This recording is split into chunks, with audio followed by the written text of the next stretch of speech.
Hola, buenas tardes. Bueno, como saben, este es un acto organizado por Viento Sur. Es otro acto más dentro de los foros que celebramos mensualmente, generalmente el tercer miércoles de mes, aquí en Traficantes de Sueños, librería a la que seguimos agradeciendo que nos acoja.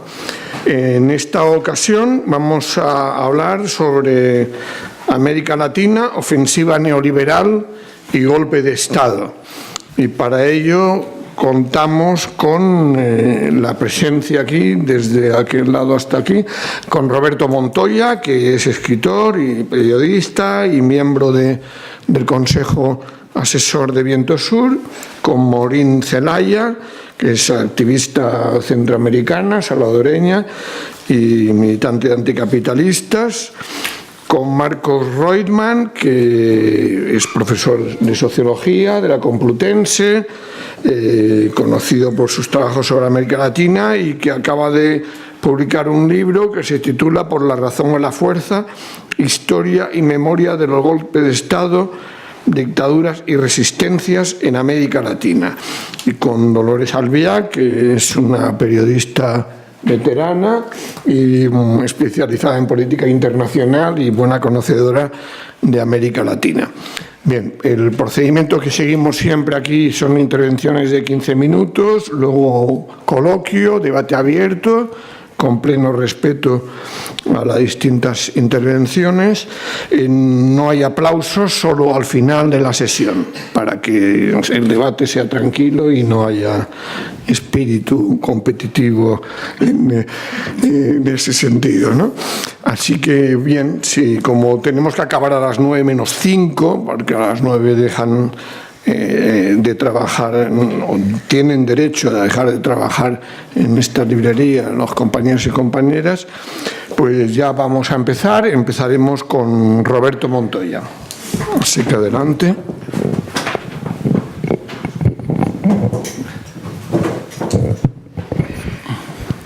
Hola, buenas tardes a todas, a todos. Gracias por acompañarnos hoy y gracias, como siempre, a los amigos y amigas de Traficantes de Sueños que nos albergan en esta maravillosa librería. Bueno, hoy América Latina es muy amplia, muy grande, muchos países, así que vamos a intentar, sobre todo, hacer algunas pinceladas importantes sobre la situación actual, las perspectivas, lo que se abre y, en todo caso, en el debate posterior, cada uno preguntará sobre cosas específicas o sobre algún país. Iremos complementándonos los distintos que estamos en la mesa. Yo creo que lo que está claro ya para todos, hay gente que se sigue preguntando, ¿hay involución de la izquierda en América Latina? ¿Realmente hay un cambio de ciclo que pasa con López Obrador por un lado? Por otro lado, Venezuela todavía no hay un desenlace. ¿Cuál es la situación? Yo creo que es evidente que América Latina ha sucumbido también a esa ola reaccionaria que viene golpeando Europa desde hace años, que viene golpeando el sudeste asiático, y en América Latina no es ya en los últimos tiempos, con la victoria de Bolsonaro, con la victoria de Duque o del presidente de Guatemala, son los únicos datos que teníamos. Los datos vienen de hace más. El declive de esa ola de gobiernos progresistas que se desarrolló en América Latina a partir de 1999, de la llegada al poder de Hugo Chávez en Venezuela, y que se desarrolló, se extendió por muchos países de América Latina como nunca antes había sucedido en esta región, que tantos gobiernos progresistas de distinto tipo, está claro, muy distintos entre sí, pero con una serie de características comunes, posneoliberales, que cuestionaban la política neoliberal, los ajustazos, la política elitista que era lo predominante de los años anteriores, ¿no? Después de las dictaduras militares en América Latina, siguieron gobiernos neoliberales, pero fueron incubando en la segunda mitad de la década de los 80 y toda la década de los 90, fueron incubando una resistencia, unas luchas, movimientos sociales crecientes que terminaron por canalizarse en la primera victoria de un gobierno con características de cambio en Venezuela en las elecciones de 1998. Como precedentes hubo muchos, todos recordamos el alzamiento zapatista el 1 de enero de 1994, no casualmente eligió ese día, sino que intentó aguar los festejos que se estaban haciendo por la entrada en vigor nada menos que el Tratado de Libre Comercio entre Estados Unidos, Canadá y México. Eso es uno de los rasgos de aquella época, es ese proceso, esa insurgencia que hizo llamar la atención en una zona del mundo y en una población invisibilizada normalmente y que tuvo contagios en distintas zonas de Centroamérica. Hubo también muchos otros movimientos, el movimiento de los Sin Tierra en Brasil, el propio nacimiento del Partido de los Trabajadores, una cantidad de movimientos que empezaron a enfrentar esas políticas de ajuste, pero que no alcanzaban al poder hasta el primer triunfo en Venezuela. Él sigue en Bolivia, Ecuador, comienza una ola en Brasil, que llega Lula al poder, el fenómeno de los Kirchner, del Frente Amplio en Uruguay, de toda una serie de gobiernos de nuevo corte que parecían ir socavando toda la estructura del sistema neoliberal. Bien, hoy hay una reversión de ese proceso, hay un declive de esos gobiernos, muchos ya han desaparecido por acción de las urnas, pero también a través de golpes blandos que fueron permitiendo esos triunfos, ¿no? Todos recordamos en 2006 el golpe blando que se hace con Manuel Zelaya en Honduras, posteriormente con Fernando Lugo en Paraguay, el impeachment a Dilma Rousseff. Comienza una serie de procesos de judicialización de la política y una política de acoso y derribo que ya va presagiando que hay una nueva situación en América Latina. Frente a esta situación, dentro de la izquierda hay distintas formas en que se ha analizado, que se ha hecho balance de por qué esos gobiernos progresistas han caído y por qué esta ola ha logrado arrollar, como está arrollando, como el caso Bolsonaro, como todas estas políticas sumamente agresivas de una derecha que se ha logrado recomponer el modelo neoliberal después de experiencias que parecían que avanzaban con gran apoyo popular.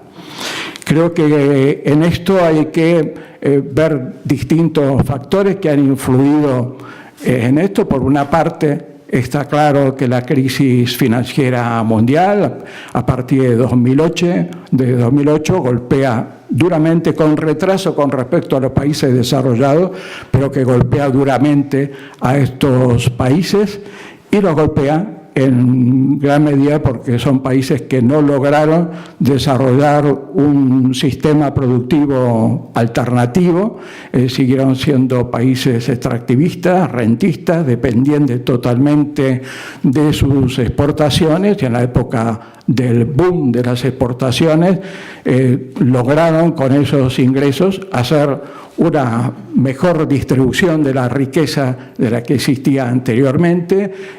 Hicieron importantes avances, reformas sociales, sobre todo en algunos países que dieron más pasos en el sentido de radicalización de esto, que fueron el caso de Venezuela, Bolivia, Ecuador, donde hubo procesos constituyentes, donde hubo una inclusión de sectores hasta ese momento que no participaban en la vida política y social, indígenas, campesinos, movimientos sociales, etcétera, pero se ven golpeados y comienzan a ralentizar sus procesos de radicalización, de reformas sociales, etcétera. Otro de los elementos importantes de ese declive y caída en muchos casos ha sido la acción, el grado de agresividad que han tenido los sectores de las oligarquías nacionales afectadas por los cambios del modelo social y modelo de Estado que imprimían estos gobiernos progresistas, que tenemos ahí los casos del golpe de Estado en Venezuela en 2002, en 2003 el paro petrolero, medidas también de boicot claro en Bolivia a Evo Morales, una serie de medidas que demostraban que la burguesía no se dejaba derrotar fácilmente y que utilizaba la guerra económica, la especulación de divisas, el acaparamiento de mercaderías para provocar malestar social, una cantidad de medidas que tenían que enfrentar estos gobiernos progresistas. Durante aquella época, todos los primeros años, se contaba, sin embargo, con un cierto alivio en cuanto al acoso imperialista. Estados Unidos, recordemos que estaba muy abocado en Medio Oriente, nunca evidentemente ha olvidado América Latina y sus intereses en América Latina, sigue siendo el gran inversor en América Latina, pero la situación no era la que existe actualmente, el interés que está demostrando la administración Trump por volver a tomar un control directo e injerencista de la zona. Era muy distinta, lo que permitió ese desarrollo con menos presiones externas de las que normalmente tiene Estados Unidos sobre esa zona. Otros de los problemas que entiendo que influyeron en ese declive de los gobiernos progresistas son sus propias limitaciones. Las propias limitaciones, cuando no degeneraciones de algunos procesos. El caso de Nicaragua es el más grave, no solamente por su conciliación de clases, por sus relaciones con sectores que eran antes los grandes enemigos de la revolución sandinista, se convierten con la vuelta de Daniel Ortega al poder en aliados, con grandes concesiones a ellos, con grandes concesiones a la Iglesia Católica, con una política muy reaccionaria a nivel social y con un autoritarismo creciente. Pero no es solamente este caso, que ya es difícil catalogarlo dentro de las fuerzas de la izquierda, sino de muchas limitaciones e incoherencias de estos procesos. El hecho de apostar totalmente por la exportación de materias primas y no ver lo que eso iba a significar de vulnerabilidad de esas economías, de esas reformas que dependían totalmente de esos ingresos, de esos beneficios, es la pata coja que posteriormente le va a cobrar un costo carísimo. Pero no son solamente esos los errores de visión, ha habido polémicas internas. Yo recuerdo en Venezuela polémicas de los primeros años de la revolución, interesantes, pero que eran polémicas que se hacían. ¿Puede un país con tantas necesidades de la población, de las mayorías sociales, la pobreza que existe, derivar parte de sus ingresos pensando en un futuro a mediano o largo plazo? Son cosas que no las va a ver la población de manera inmediata, no se va a beneficiar cuando saben de que estamos teniendo unos ingresos petroleros impresionantes. ¿Podemos permitirnos eso por ser cautelosos y pensar en el futuro. La gente no nos va a perdonar que por eso retrasemos las viviendas sociales, las mejoras en sanidad, educación, etc. Bueno, dentro de esas polémicas que había, ganó el sector que apostó por no invertir en esas nuevas fuentes no solamente de energía, sino fuentes de riqueza para el país. Cuando Chávez llega al poder, en 1999, en Venezuela exportaba el 90% de las exportaciones de Venezuela eran el petróleo. Hoy día son el 96%. No solamente se mantuvo ese modelo, sino que incluso se acentuó. Y después hubo también otro tipo de errores. Me queda poco tiempo para tratar de explicarlos. Hubo otro tipo de errores, de inconsecuencias ideológicas, inconsecuencias como el hecho de que de todos estos gobiernos progresistas, el único que aprovechó su mayoría parlamentaria durante su mandato para legalizar el aborto, por ejemplo, un drama en América Latina, una de las zonas del mundo donde más abortos se producen y más abortos en jóvenes adolescentes, el único país fue Uruguay durante el mandato de Tabaré Vázquez.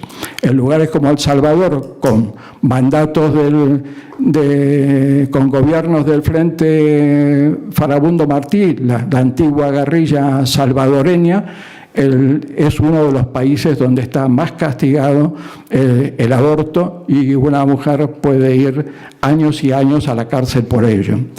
Y esto ha sucedido en muchos países. En el caso de los Kirchner, después de haber estado Néstor Kirchner en el poder, Cristina Kirchner en el poder, no aceptaron, no autorizaron ni siquiera el debate sobre la legalización del aborto en el Parlamento.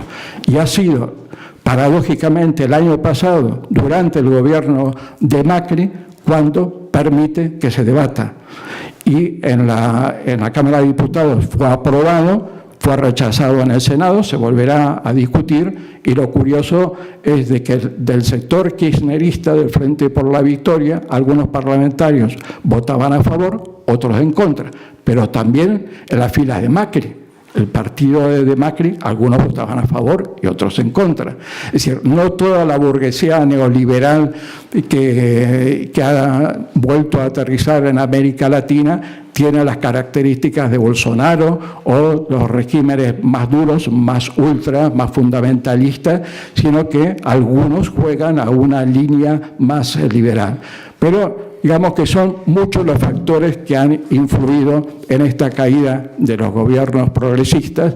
Algunos son externos, evidentemente, situación financiera internacional, presión económica de las burguesías nacionales y de las multinacionales extranjeras, pero también una serie de errores y desviaciones de los procesos que creo que la izquierda no puede eludir esa discusión y tener la vieja costumbre campista de valorar blanco o negro, estás conmigo, o si haces alguna crítica ya estás en el bando imperialista y estás con el enemigo.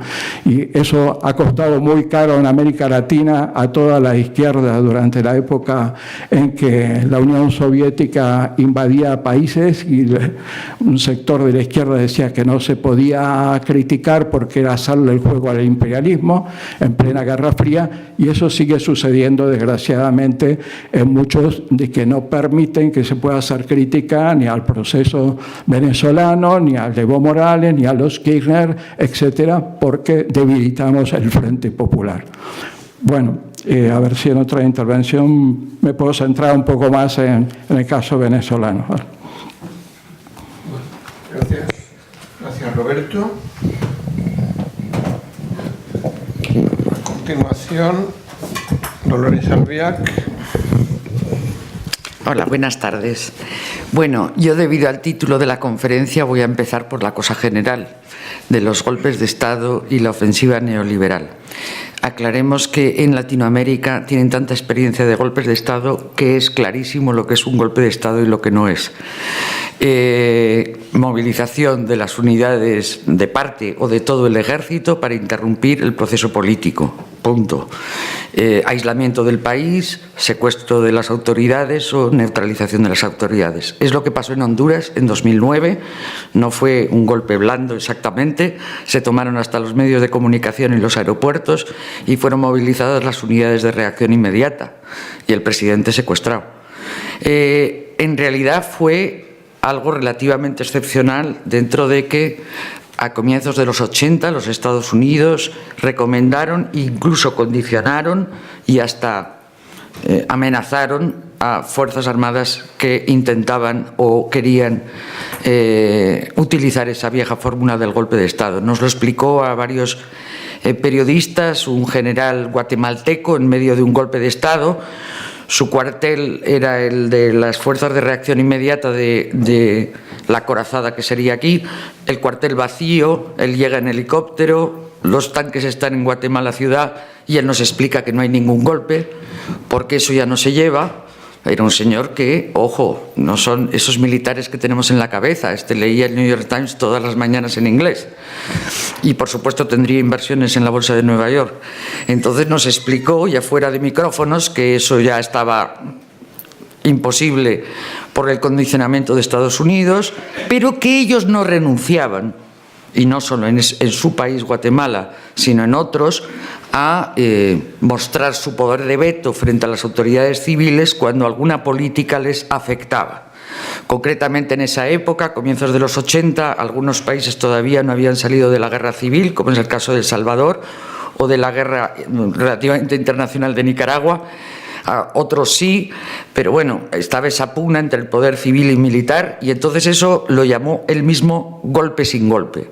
Es decir, cuando los militares daban una patada y mostraban que tal política de reducción del poder militar, del número de efectivos o de quitar las inercias de las dictaduras que, por ejemplo, tenían derecho a los militares retirados a gestionar determinados servicios públicos en casi toda Latinoamérica, bueno, pues eso fue de lo más numeroso, nunca trascendió demasiado. En Guatemala llegó a haber varios años seguidos de este tipo de golpes, siempre en mayo, por cierto.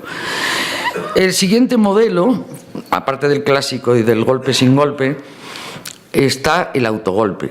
Y esto fue muy exitoso, se produjo solo 2 veces, la segunda vez fue abortada, pero la primera fue exitosa, fue Alberto Fujimori. Es decir, un presidente civil electo que decide cerrar las instituciones democráticas y dar progresivamente más poder a los militares para terminar haciendo un régimen autoritario. Duró una década entera. Elías Serrano lo intentó también en Guatemala, fue inmediatamente abortado, pero bueno, el modelo peligraba con prosperar en otras partes de América Latina. Estos son los 3 tipos de cosas que hemos visto. En El Salvador se vio varias veces, por ejemplo, cuando Naciones Unidas da a conocer el informe sobre los crímenes de la guerra. Ya llevaban 2 años sin guerra. Bueno, el alto mando se presentó ante la televisión vestidos de traje de combate, diciendo no aceptaban las conclusiones, y horas después el presidente civil, un empresario de mucho prestigio que los despreciaba olímpicamente, por supuesto, porque ese es un tipo de tensión que se da en algunos países. Los militares proceden de orígenes más humildes, la élite empresarial no suele meterse en política, y si se meten es en momentos determinados y no suelen contar demasiado, más que para que les hagan el trabajo sucio, claro. Bueno, el presidente dio una ley de amnistía horas después. Pero como habría multitud de ejemplos, y algunos se resolvían con llamadas desde Washington diciendo te cortamos la ayuda militar. No era el caso de Guatemala porque no dependían de la ayuda de Estados Unidos. También ha habido, por hablar de situaciones de tensión entre el poder militar y civil, y ya que ahora está muy de moda hablar de invasiones, ha habido algunas invasiones. A pesar de que Estados Unidos sacó la conclusión después de Vietnam de que no tenían que implicarse directamente en ninguna otra guerra directa y menos lejos de casa, pues bueno, sí hubo la invasión de Surinam, que pasó muy desapercibida porque para nosotros Surinam no existe, en 1983. Fue más conocida la de Panamá en 1989 y la de Haití, que fue por propósitos democráticos. En realidad era para restablecer al presidente electo Jean-Bertrand Aristide contra el golpista de aquel entonces. Pero en ambos casos, lo interesante es que los Estados Unidos, las únicas veces que mandaron tropas para alterar una situación, lograron organizar previamente o durante que las Fuerzas Armadas de ese país no actuaran, el grueso de ellas, incluido el caso de Panamá. O sea, al presidente solo lo protegió sus leales y las Fuerzas Armadas panameñas en realidad dejaron que la invasión siguiera su curso. Hubo revueltas en los barrios, pero nada más. Luego no olvidemos que en esta tensión civil-militar ha habido incluso conflictos militares. La verdad que solo se podría decir estrictamente uno de ellos, que fue la guerra entre Ecuador y Perú, y aunque fue breve, bueno, tuvo mucho lastre después. Recordemos que un presidente de Argentina fue y está procesado por haber hecho ahí un tráfico de armas conveniente. Eso complicó mucho las relaciones entre ambos países durante tiempo, creó una deuda que a Ecuador le costó mucho y que eso y la corrupción llevó a la crisis financiera que tuvieron en el 2000. Eso fue en 1995. Y luego ya se instaló el modelo de que los militares accedían a la política. Los primeros intentos, como claramente eran militares vinculados a las dictaduras, fueron en algunos casos, en la mayoría, abortados. El caso de Guatemala con Efraín Ríos Montt, el Tribunal Constitucional le impidió acceder a la presidencia como candidato. Bueno, hay que decir todo. El presidente del Tribunal Constitucional fue asesinado un año después y Efraín Ríos Montt, de todos modos, llegó a la presidencia del Parlamento en Guatemala, pero no a la presidencia del país. En Colombia se abortó otro caso parecido en una campaña electoral. En Paraguay, Lino Oviedo tuvo varios intentos. Ya es cuando cambia el siglo que empieza a ser tolerado esto, siempre y cuando los militares no se lleven detrás a las Fuerzas Armadas para alterar las instituciones. De todos modos, fue muy sorprendente el caso del dictador Hugo Banzer, que volvió a la presidencia de Bolivia por las urnas, por la alfombra roja de las urnas, en 1997. En Venezuela llegó Hugo Chávez en 1998, a pesar de que había protagonizado un intento de golpe de Estado en 1993. En Ecuador, Lucio Gutiérrez. Pero bien, en estos casos pues se daba por hecho, salvo el caso de Hugo Banzer, que yo no lo incluyo, que no venían, digamos, apoyados tanto por su institución como por una coalición o una propuesta política. Luego se ha generalizado bastante y hemos visto pues el caso de todo esto, porque desde Europa eso es sorprendente, ese tipo de casos, ¿no? Pero bueno, Ollanta Humala en Perú, hemos visto Otto Pérez Molina, porque se habla de Jimmy Morales ahora, pero el militar de más alto rango que ha llegado en Centroamérica a la presidencia fue Otto Pérez Molina en Guatemala, y he de recordar que gracias a una revuelta popular contra la corrupción está en la cárcel, él y su vicepresidenta. Pero es verdad que sí han sido un poco, en algunos casos, el poder tras el trono. Desde luego en Chile, a pesar del referéndum y de que Pinochet tuviera que dejar el poder, estuvieron condicionando el poder político durante bastante tiempo, ¿no? Hasta que prácticamente que se cambia la Constitución, que eso ha sucedido no hace tanto. Pero bueno, hablando ya de si hay o no un cambio de ciclo en América Latina y la izquierda ha sido barrida, yo creo que es un poco generalizar demasiado. Es decir, ha habido acceso de la izquierda y de los movimientos progresistas desde finales de los 90, por lo menos en el poder municipal y regional en muchos de los países. O sea, lo que luego vimos en las presidencias, eso venía ya de antes. Incluso yo diría que hay países que van a contraciclo, un poco como le pasa a España respecto a Europa. Por ejemplo, México tuvo el repunte mayor de cuando tocan la presidencia y se las arrebatan en unas elecciones más que dudosas, fue en 1989 con Cuauhtémoc Cárdenas, mucho antes de que eso fuera posible ni en Brasil ni en Chile.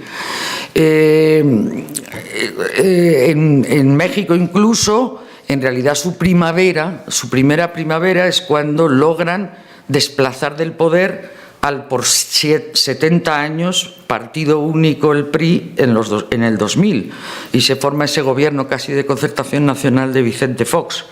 Luego hubo un retroceso y bueno, no solo retroceso, sino que vuelve no el PRI, pero un partido que era mucho más conservador que el PRI, que era el PAN, ¿no?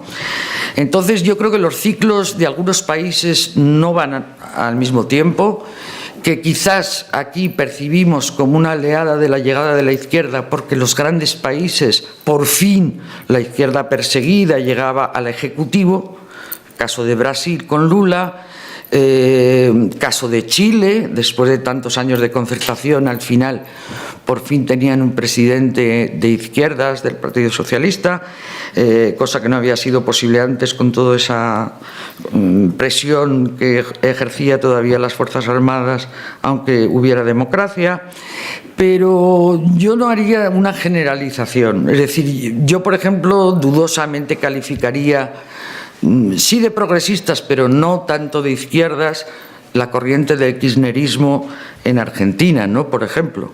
Sí que hicieron cosas progresistas, sobre todo Néstor Kirchner, y además también ese tipo de gestión coincidió con una época de bonanza, de apertura, de que varios países grandes de América Latina están gobernados por partidos progresistas. Pero bueno, hay que tener siempre en cuenta que en América Latina las inercias de casi del siglo pasado más original siguen ahí. Y, por ejemplo, Colombia nunca ha tenido un presidente de izquierdas y el conflicto tan terrible que tuvieron lo hizo mucho más difícil, aunque la izquierda siempre ha sido un movimiento fuerte en Colombia, pero era un movimiento fuerte los que no eran armados. Y claro, el hecho de que existiera esa lucha interminable y encima el narcotráfico y todo eso les ha impedido avanzar en posiciones institucionales, ¿no? Entonces yo no generalizaría tanto. Si creo que hay un retorno, un retroceso, sobre todo porque vuelven opciones políticas que incluso ya habían desaparecido del mapa, como es figuras vinculadas claramente a los que estuvieron en la dictadura. Pero no es el caso solo de Bolsonaro. Bolsonaro más bien habla de la nostalgia y encima es capitán, tiene 3 generales en su gobierno que no sé si le mandan a él o él les manda a ellos. Más claro me parece a mí el caso de Abdo en Paraguay, hijo del secretario particular del dictador Stroessner, por ejemplo, o hay varios casos así. Jimmy Morales no es tanto él como que el partido al que representa está fundado por militares retirados claramente propugnan el mantenimiento de un cierto status quo. Hay que decir que es que en Guatemala el ejército llegó a ser dueño de un banco incluso. Entonces, claro, han perdido mucha influencia. Sí que hay un retroceso de eso, pero en cuanto a que eso sea una ofensiva y teledirigida desde Washington, en el caso de Venezuela sí hay un pulso clarísimo. Pero Estados Unidos desde hace ya un buen rato se desentiende bastante de lo que pasa en Latinoamérica siempre que no llegue la sangre al río. Es decir, más bien en América Latina tienen la sensación de que están demasiado mirando para otro lado. Y en eso se lo achacan tanto a los demócratas como a los republicanos.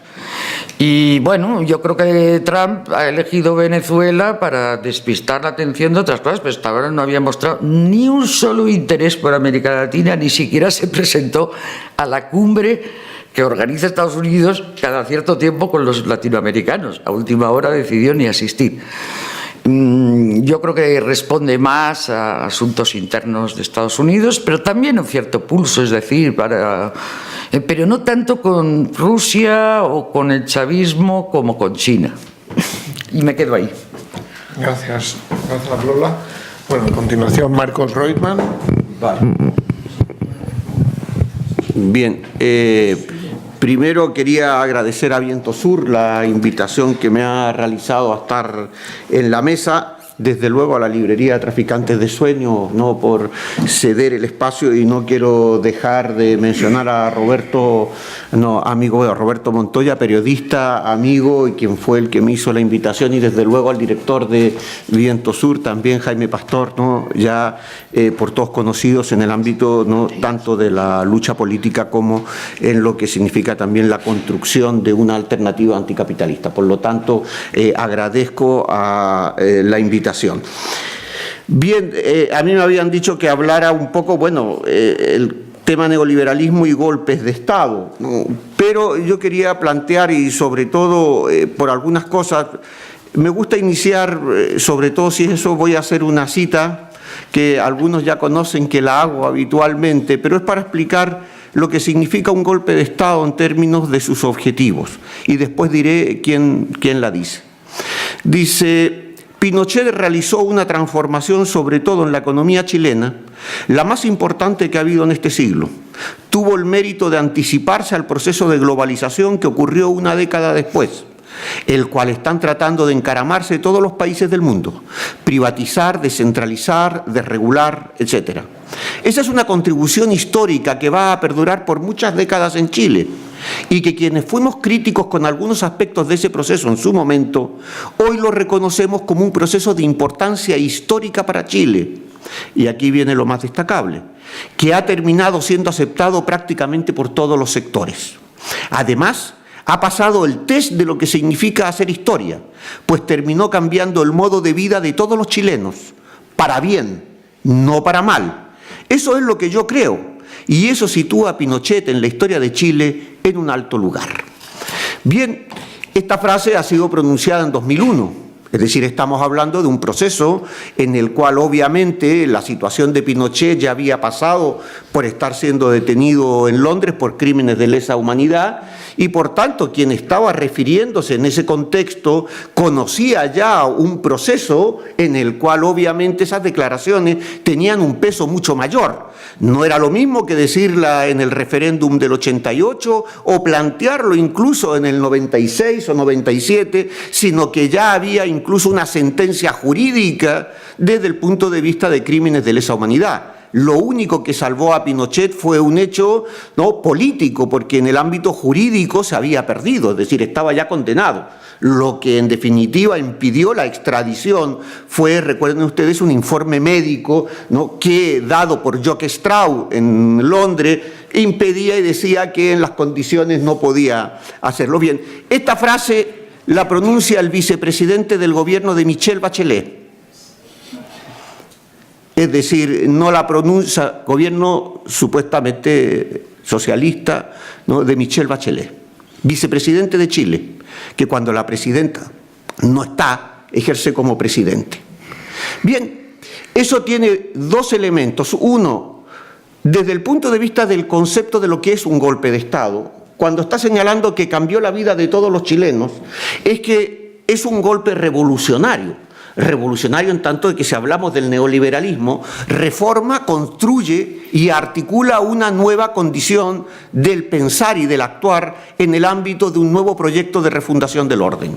Y esa refundación del orden implicaba una crítica no solamente al estado del bienestar en la lógica específica de lo que habían sido los gobiernos desarrollistas, sino también a los gobiernos que en ese momento gobernaban Chile, que era la Unidad Popular y el Partido Socialista. Y en ese ámbito, por tanto, el criterio es el golpe de Estado tiene un objetivo claro, y ya no solamente en Chile, sino en toda América Latina y cuando se produce en cualquier parte del mundo.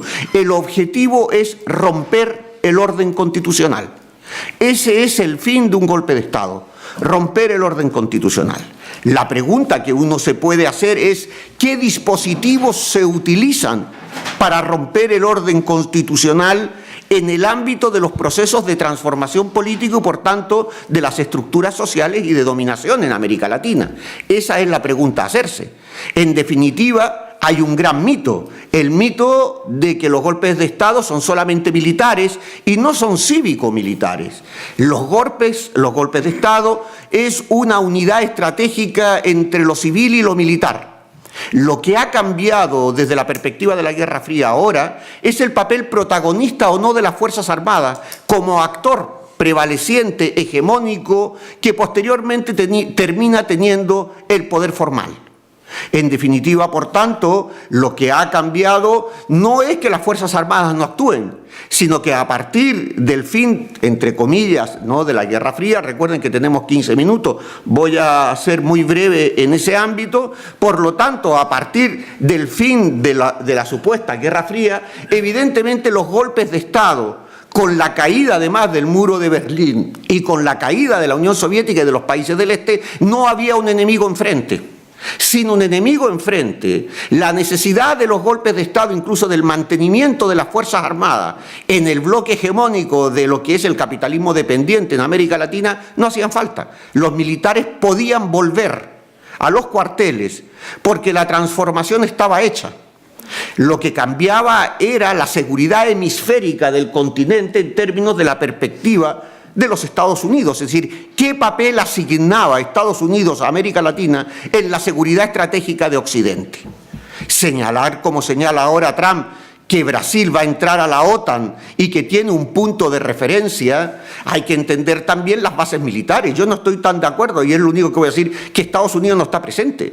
9 bases militares en Colombia, tantas bases militares, es decir, ya no digo rota en España, es decir, el problema es seguridad estratégica hemisférico por parte de los Estados Unidos, porque Estados Unidos entiende que la guerra ha cambiado. Vivimos un mundo en guerra y eso tenemos que tenerlo claro.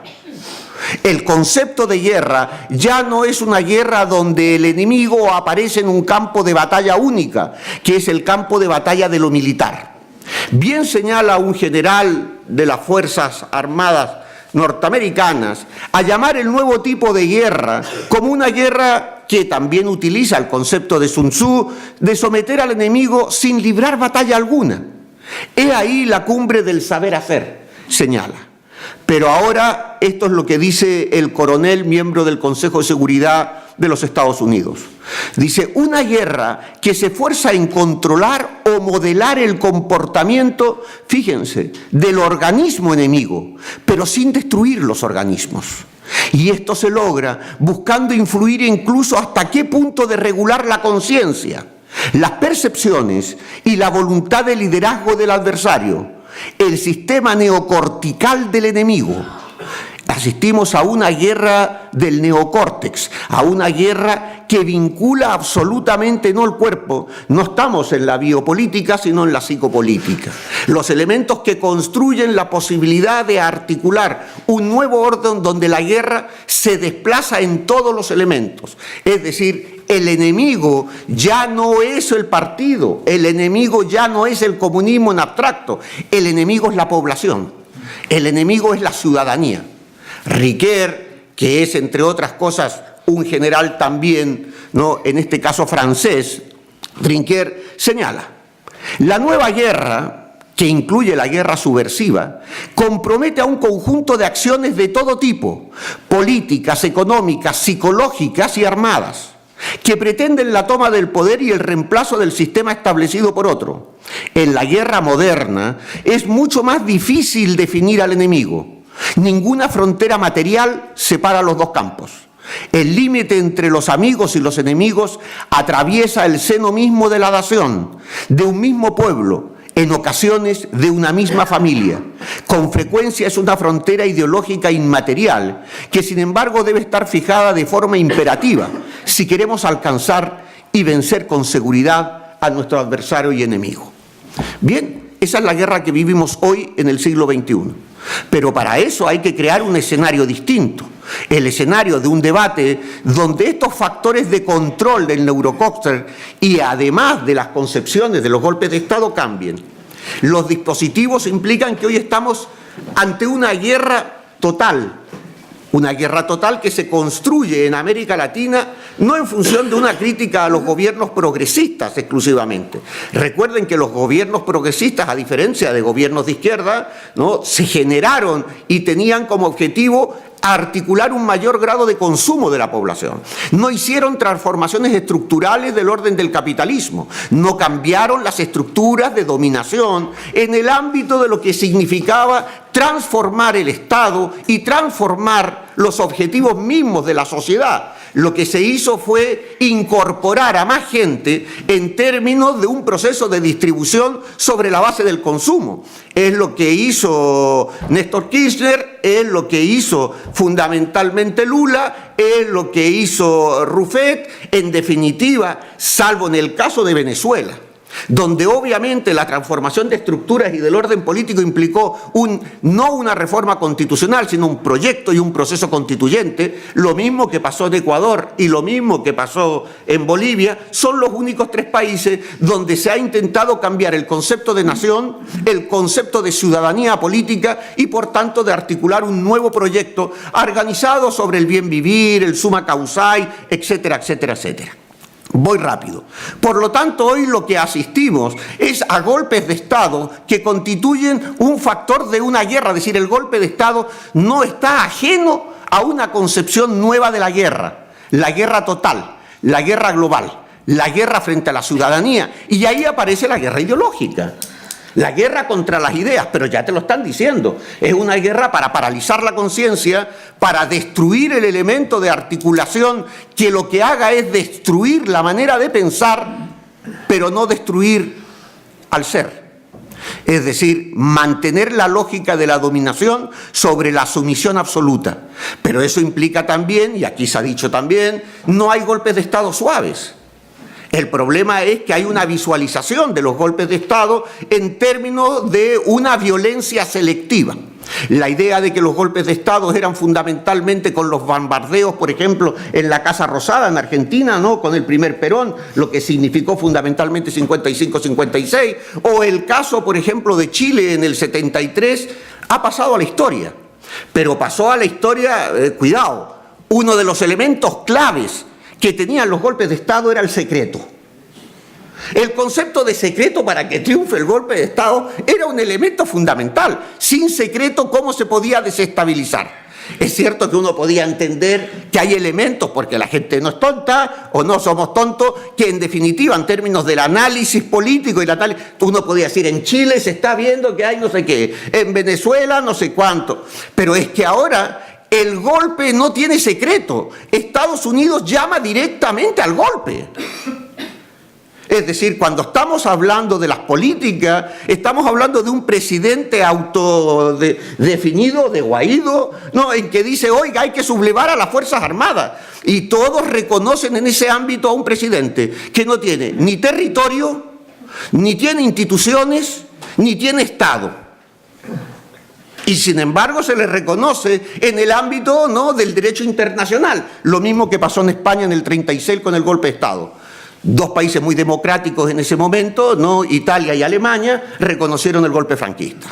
Por lo tanto, los golpes de Estado ya no tienen secreto. Se articulan no como estrategias de subversión contra el poder constituido en el ámbito de buscar la sorpresa. Ya no hay sorpresa. La sorpresa ha dejado de ser un elemento que entra en el golpe de Estado.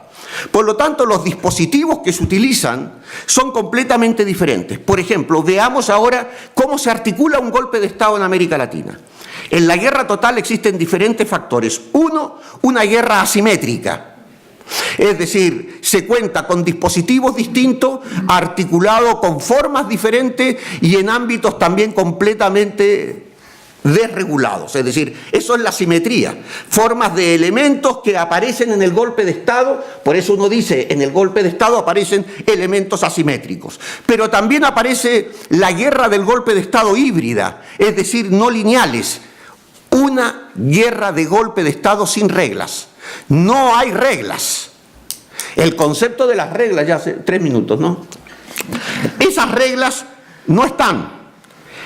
El criterio de otro elemento más de los golpes de Estado en este ámbito, la guerra de fragmentación, la multidimensionalidad de la guerra, el concepto estratégico de la guerra entendido como un golpe de Estado en el ámbito de la información. Por eso nosotros recibimos en un estado de guerra, nosotros formamos parte de un bando. La información que recibimos es de un bando que tiene como objetivo articular una moral, articular una decisión y articular un concepto en el ámbito de la conciencia. Entonces, señalar que hoy estamos recibiendo la información que recibimos es porque estamos en una guerra que construye la dinámica de cómo vemos al enemigo. Entonces, el enemigo se visualiza como Venezuela en el ámbito, etcétera, y eso implica el objetivo, la causa justa, los derechos a proteger, la guerra del caos, es decir, todos esos elementos que hoy van definiendo el golpe de Estado. Por lo tanto, el campo de batalla es todo. En esto sí aparece un elemento de la transformación del capitalismo. El capitalismo hoy no necesita ciudadanía política. Hoy no necesita una sociedad política constituida como tal. Hoy lo que necesita son consumidores. Y los consumidores, en términos de esa lógica, implica el control primero del hambre. El hambre como un elemento propio de la construcción del poder de un golpe de Estado. Si no, no se puede entender en absoluto, por ejemplo, cómo se lleva a los pueblos, lo había dicho Roberto, cómo se lleva a los pueblos al hambre.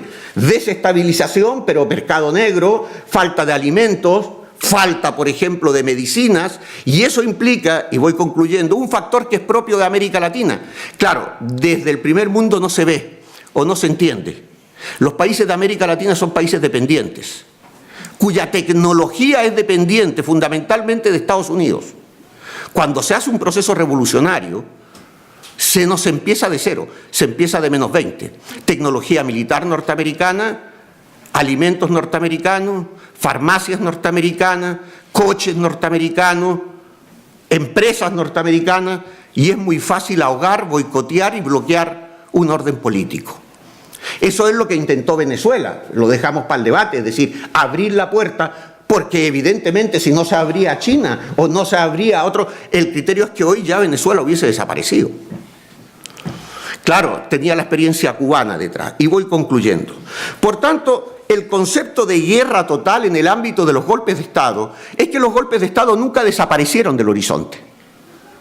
Los golpes de Estado nunca dejaron de estar visibles en el ámbito de la lógica del capitalismo dependiente en América Latina. Lo que ocurre es que esos golpes de Estado no se daban por un contexto internacional, que aquí también se ha citado. Quería simplemente hacer una cita que no puedo dejar de hacerla. La Constitución chilena no ha cambiado. La Constitución chilena es la de 1980. Lo que hizo Ricardo Lagos fue cambiar el título de quien firmaba la Constitución y la firmó él. Pero la Constitución es la Constitución de Pinochet. Inició un proceso de reformas. Perdón, la Constitución chilena es la, no lo podemos discutir, es la de 1980. Bien, pero de reformas que... A ver, es de 1900... La Constitución que rige es la Constitución de Pinochet. El proceso de reformas constitucionales que se ha empezado como referéndum se ha parado. Se ha parado, entre otras cosas, por los criterios que hay, pero eso lo podemos ver. O sea, si yo no quiero... bien, sí, no vayamos a entrar en eso. Por lo tanto, la dinámica que hay de los golpes de Estado implica que el capitalismo necesita reconstruir esa dominación a través ya no solamente del hecho militar, sino del hecho de construcción de una guerra, ya digo, psicopolítica. Y por tanto, la lógica civil-militar ha cambiado la estrategia de los golpes de Estado. No ha desaparecido la violencia se hace solamente vinculada, por ejemplo, en el caso de Honduras, al asesinato y muerte de periodistas, de dirigentes sindicales, de dirigentes sobre los cuales están en todo lo que es la lucha, por ejemplo, medioambiental, etc. Por último, entonces, el criterio es crear estados fallidos. Estados Unidos necesita que América Latina sea un continente fallido. No le interesa la democracia en Venezuela, no le interesa la democracia en Ecuador, no le interesa la democracia en América Latina, le interesa que sean estados fallidos, porque su objetivo fundamental es el control de China. Y si tiene en su retaguardia el mayor reserva de petróleo que puede estar en manos del enemigo, el criterio es: vamos a destruir Venezuela, vamos a destruir México y vamos a destruir todo. El fraude, eso les importa un comino. El criterio es destruir América Latina y generar estados fallidos. Es la única manera de hacer el control total. Pero recuerden ustedes, en América Latina la mayoría de los países tienen bases norteamericanas. Es decir, el control del ejército y la tecnología es norteamericana. Y eso significa un control ideológico muy importante, político y tecnológico. Los golpes de Estado nunca han desaparecido de América Latina. Lo que tienes es otra perspectiva, otra visión y, por tanto, otra dinámica. Y se dan, entre otras cosas, por la necesidad de que Estados Unidos y también el capitalismo se ha refundado. Eso es lo que viene a decir Alejandro Foxley del gobierno de Bachelet, ¿no? Pinochet hizo un muy buen servicio a Chile porque cambió la vida de los chilenos para bien y no para mal. Y eso significa una refundación en el orden neoliberal. Y el neoliberalismo ya no necesita un Estado como lo tenía, ni necesita ejércitos como lo tenía. Y en ese sentido la guerra es total. Asistimos a un escenario de guerra. El problema es que, como vivimos la guerra, es en lo cotidiano. Y lo cotidiano, lamentablemente, media tanto que no vemos que vivimos en guerra. Muy bien. Gracias, Marcos. A continuación, Morín Zelaya. Gracias. Pues mi nombre es Morín Zelaya y voy a hablar como activista de varios colectivos centroamericanos. Y bueno, creo que lo difícil de ser la última en una mesa de intervención es no repetirme tanto, por lo menos, y sobre todo complementar. Pero creo que está muy bien hacerlo después de tu intervención porque creo que voy a tocar un punto que responde un poco, claro, a lo que planteas. Bueno, claro, pues como salvadoreña y centroamericana, bueno, a ver, me gusta cuando me invitan a hablar un poco de lo que ocurre en mi país, bueno, y en mi región más bien, porque, bueno, desde que Monroe dijo América para los americanos y todo el tema del patio trasero de Estados Unidos, yo siempre digo como broma, pero medio broma, medio en serio, de que Centroamérica no llega ni a eso. O sea, no, es más bien el pasillo que te lleva al patio trasero, ¿no? Al patio trasero donde realmente están los recursos y donde realmente está lo que le importa a Estados Unidos. Eso, que es medio broma, medio en serio, lo digo para poner sobre la mesa el tema de la posición geopolítica de Centroamérica, ¿no? Que es su mayor maldición. Claro, pues ¿por qué? Porque también en este ciclo de gobiernos progresistas, nosotros como región hemos estado al margen de los grandes avances, o sea, no hemos tenido procesos constituyentes, ni siquiera se han tocado las bases de la distribución del ingreso, nada de eso, ni de gobiernos de las guerrillas, en el caso del FMLN y de Nicaragua, ni de los gobiernos de derecha, pues de los otros es esperable tampoco. Pero quiero decir, hemos estado al margen de los grandes progresos de los gobiernos suramericanos, pero sí hemos estado influenciados por esos gobiernos, ¿no? y por ese contexto. Claro, y refiriéndome un poco a la temática del foro, lo de la ofensiva neoliberal, claro, en ese contexto. El tema de Centroamérica también, que venimos de una ofensiva neoliberal prácticamente continuada. Este ciclo del que nos hemos visto involucrados, pues sencillamente se incorpora a una serie de ofensivas, ¿no?, que desde las dictaduras del siglo pasado pues han preparado las condiciones muy bien para transitar de dictaduras muy fuertes en todos los países a democracias, no en un sentido lineal, porque no ha sido así en ningún caso, pero bueno, a democracias electoralistas que cumplan los formalismos de una democracia liberal. Y esa ha sido la aspiración para los gobiernos de Centroamérica, ¿no? Con los pasos de los años, y claro que desde los 50 sobre todo se ha ido conformando cierta resistencia, ¿no?, con características distintas entre los países.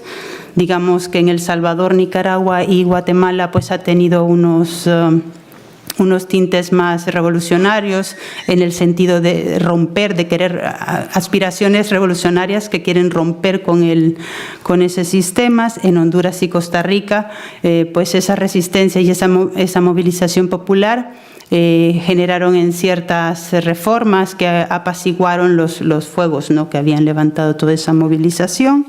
Y bueno, y hasta los 90 que se empezó con los primeros programas de ajuste estructural en toda la región, y ha sido pues una cuestión bastante continuada. Entonces, creo que de ese ciclo, una de las cuestiones, un elemento que nos ha influenciado mucho es que estos gobiernos progresistas no pudieron romper con la matriz primaria, ¿no?, de producción económica, y esa es una cuestión que, bueno, que luego podemos hablar, que tanto ha afectado, ¿no?, en general el proceso y este ciclo, pero que también a nosotros en Centroamérica, y las posibilidades, ¿no?, de gobiernos de izquierdas o incluso de los movimientos sociales también condicionó, porque el neoextractivismo es una cuestión que está en contra directamente pues de la vida de muchas de las comunidades en general, ¿no?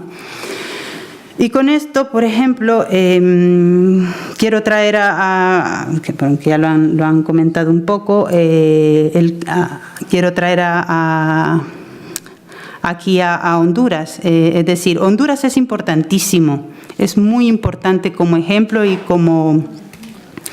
como paradigma incluso para Centroamérica, porque todo lo que ha pasado en nuestra región o ha sido orquestado desde Honduras por los gringos, por quien sea, ya sea para la contra en Nicaragua o para apoyar al ejército en El Salvador o en Guatemala. Pero es que Honduras encierra ese paradigma. ¿Y qué pasa después del golpe de Zelaya? Después del golpe de Zelaya vienen unas nuevas formas de represión. Nuevas formas de represión que también, y de modelo económico. De hecho, existen ahora una figura, las ciudades modelo le llaman, que son las zonas de empleo y desarrollo económico, que son jurisdicciones, son municipios independientes con sus propias leyes, exentas de impuestos para las grandes, es la venta de territorio a inversión extranjera. Ese es el modelo que quieren para la región. Por eso es tan importante el caso de Honduras, ¿no? Eso que ha venido progresivamente orquestándose después del golpe de Zelaya, ha traído también a su lado pues la institucionalización de militarismo, más represión. Hay una ley antiterrorista que además se llama así, que también criminaliza a defensores y defensoras de derechos, tanto en la ciudad, quiero decir en las ciudades, que puede tener un tipo de defensa distinto que lo que es el territorio, ¿no?, y los recursos en territorios indígenas, por ejemplo, como con el caso de Berta Cáceres, ¿no? Quiero decir, nada es casualidad con este golpe de Estado en Honduras y todo lo que ha venido a ser construido alrededor de él y después de él en Honduras. Y ese es el modelo al que aspira implementar el sistema neoliberal y para esta parte del mundo, ¿no? Y con esto, que creo que es uno de los elementos que quiero enfatizar, y bueno, hay otros más elementos que también apoyan a esta situación, no solo en Honduras, pero en Centroamérica, y es, en primer lugar, la desafección social, ¿no?, respecto a los partidos políticos como forma de representación, ¿no? Y ahí la lucha sí que se ha trasladado a los movimientos sociales, ¿no?, a la resistencia. Esto lo retomaré luego. Por una parte, sobre todo en lo que refiere a la tierra, a los bienes de la naturaleza, y a las poblaciones indígenas. Por otra parte, más en las ciudades, con el sector estudiantil, con colectivos como LGTBIQ, pues son sectores que en cierta forma también sufren cierta ONGización y no tienen tanta radicalidad, esto entre comillas, respecto al sistema, ¿no? Entonces están, digamos, en un intermedio ahí, ¿no? ¿Por qué digo eso? Porque esta parte de la movilización está desclasada. No tiene en sus reivindicaciones un discurso claro de clase, ¿no? Que también está siendo alimentado por discursos, por narrativas como la de Nayib Bukele ahora mismo, que no se es ni de izquierdas ni de derechas, ¿no? Y también pues echando mano del fracaso que ha significado para la región estos tipos del gobiernos que vienen en este caso de la guerrilla y tanto en El Salvador como en Nicaragua, ¿no? Otro elemento que también ahora está siendo súper importante y peligroso es el reforzamiento que está teniendo la religión y el tema de la iglesia evangélica, porque no solo en sí mismo, y volviendo al tema de Honduras, para que veáis de verdad, por favor, lo grave que es que ahora se ha incorporado, estaban en ello, todavía no sé si lo han logrado, pero había una propuesta de reformar la Constitución para que incluyese a pastores evangélicos como candidatos a la presidencia, es decir, que ya no se haga a través de un partido político, sino que de una congregación religiosa, en este caso de una iglesia evangélica. Algo que es gravísimo por donde se vea y sobre todo en términos de derechos de las mujeres, porque son totalmente neandertales, o sea, tienen unos planteamientos horribles en términos de derechos. Bueno, y lo que queda aquí, y que creo que quiere un poco tirar del hilo que venías dejando, es que lo que queda de las izquierdas, por lo menos de los 80, en el caso de Centroamérica, está en los movimientos sociales de resistencia. Eso lo tengo clarísimo. O sea, está en la resistencia. ¿Y quién es la resistencia en Centroamérica? Es la gente pobre, indígena, campesina y tiene rostro de mujer. Lo pueden ver en todos los casos sobre todo ahora que hay un genocidio terrible de pueblos indígenas, sobre todo de sus... no llegan aquí las noticias, pero lo que sí llega es, por ejemplo, ayer han asesinado a un líder indígena en Costa Rica. O sea, el país más democrático y pacífico de la región, pero sí les están matando en toda la región, porque es ahí donde está la resistencia. Y son esos movimientos sociales los que han heredado lo que realmente hubo de izquierda en los 80, en Centroamérica al menos, ¿no? Y ese es, por ejemplo, el trabajo que hacemos desde nuestros colectivos. Nosotros tenemos interlocución directa, en el caso de la Plataforma por Honduras, pues con el COPIN, con OFRANE, que es la organización fraterna de negra de Honduras, con COPA del Bajo Aguán, donde también hay una represión importantísima.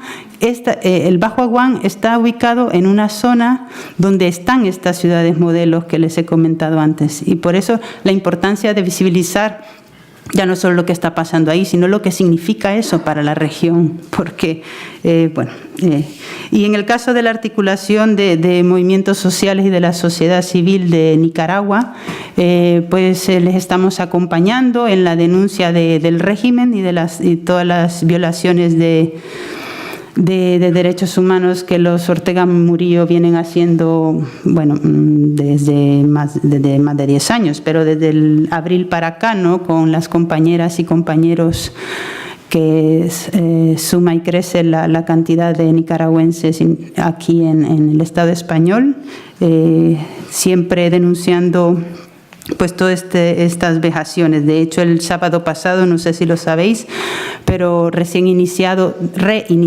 el proceso de diálogo entre Ortega y una parte de la empresa privada, luego si queréis lo podemos debatir más, este no es el espacio, pero lo que están pidiendo la movilización social es la liberación de presas políticas como una condición para sentarse a negociar. Y viene Ortega y ha reprimido y ha encarcelado incluso a gente como Mónica Baltodano, o sea, una reconocida dirigente sandinista. Y bueno, también otra referencia de esa resistencia y de dónde está concentrada esa izquierda y desde donde se va a parir la nueva izquierda que quede después de todo esto, es en el movimiento feminista autónomo. Esa es otra gran esperanza dentro de nuestros colectivos y desde nuestros colectivos y en relación con nuestra gente allá.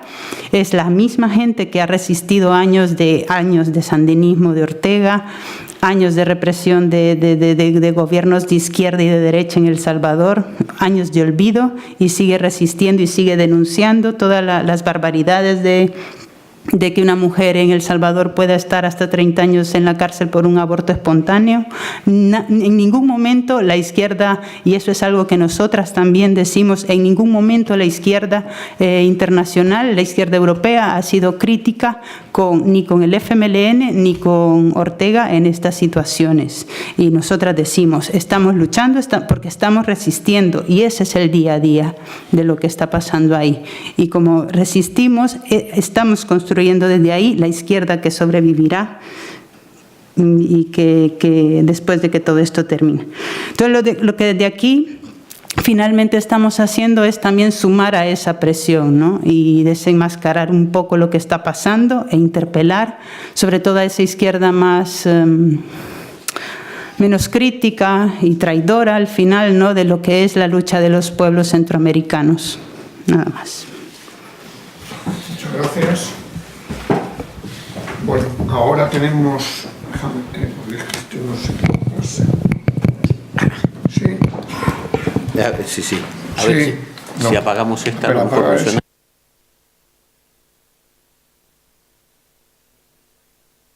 Ya, pero como se está grabando... Bien. Bueno, vamos a entrar ahora en el coloquio. Tenemos media hora para intervenciones y réplica y respuestas, por supuesto, desde los ponentes de la mesa, los filas. Voy a pasar 2 hojas para quienes venís por primera vez aquí, pues que si queréis podéis poner vuestro correo electrónico para informaros de las próximas sesiones del foro.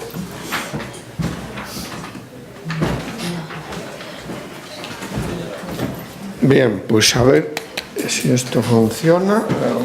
Vamos esto. No, ese es el problema. Sí, no.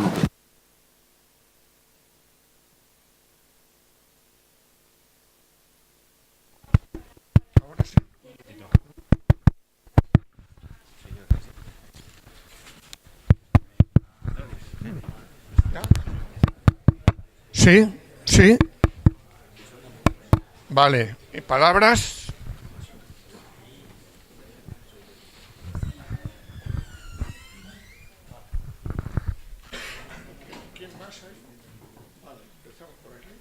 Bueno, siendo breve, sí.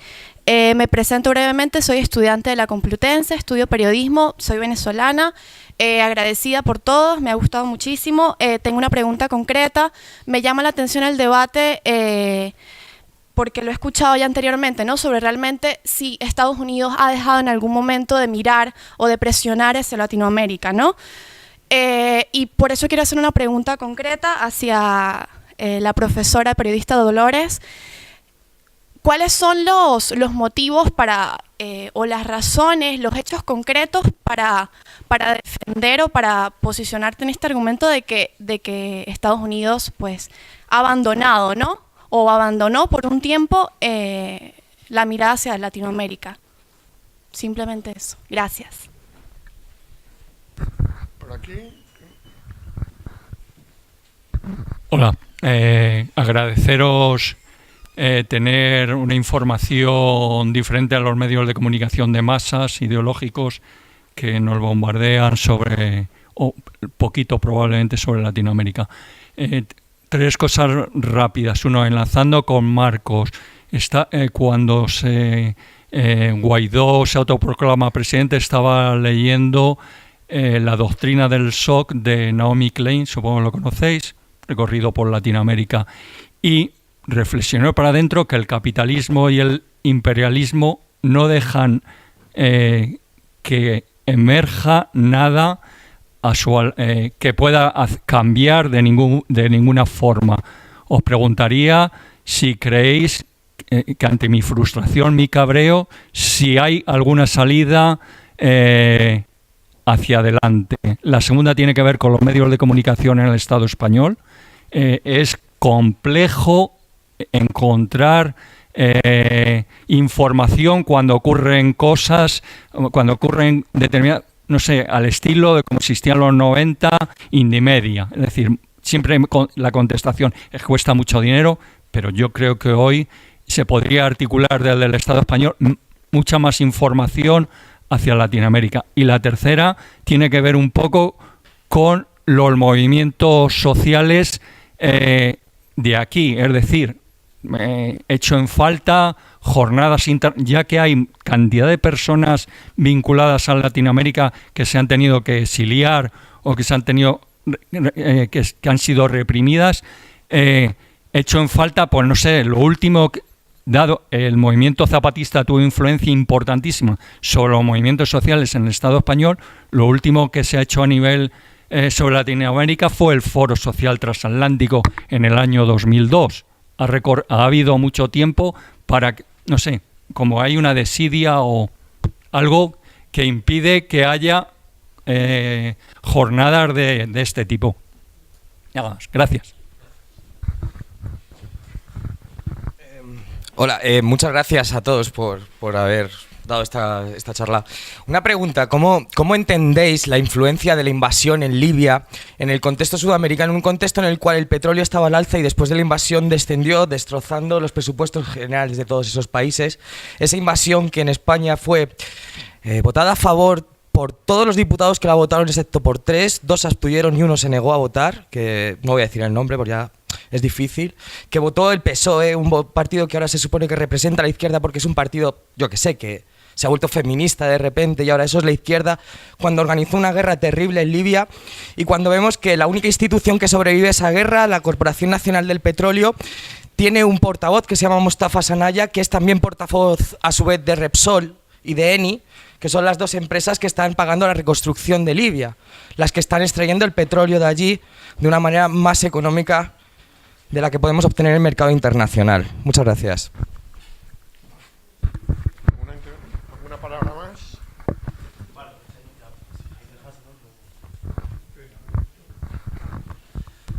Sí. Bueno, mi pregunta iba en el sentido de... esperaba haber oído algo en torno al éxodo que ha habido, sobre todo de hondureños y también de otros centroamericanos, hacia Estados Unidos, que ha sido bastante explicitado en la televisión, en todos los sitios, y que no se ha tocado. Sé que el tema es muy amplio y me gustaría saber si ese éxodo tiene relación con lo que está pasando en Honduras, que comentaba la compañera, y si está relacionado con esa implementación que ha aplicado ella, que se está haciendo de zonas determinadas en Honduras, y eso ha supuesto la expulsión de los habitantes que se han visto impelidos a ir hacia Estados Unidos, o es una cosa que tiene otra lectura. Me gustaría que tocaras ese tema, o tocarais ese tema, si puede ser.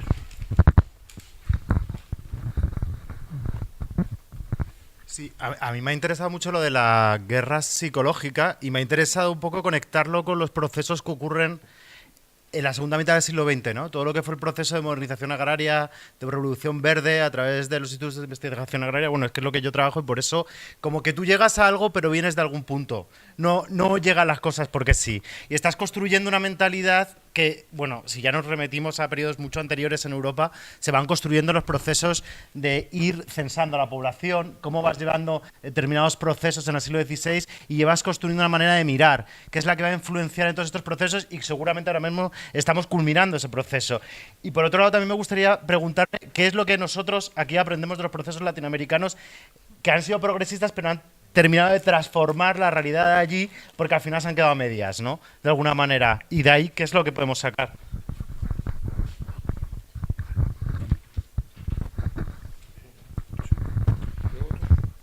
Sí, buenas tardes. yo quería hacer dos preguntas. Una es referente a Venezuela.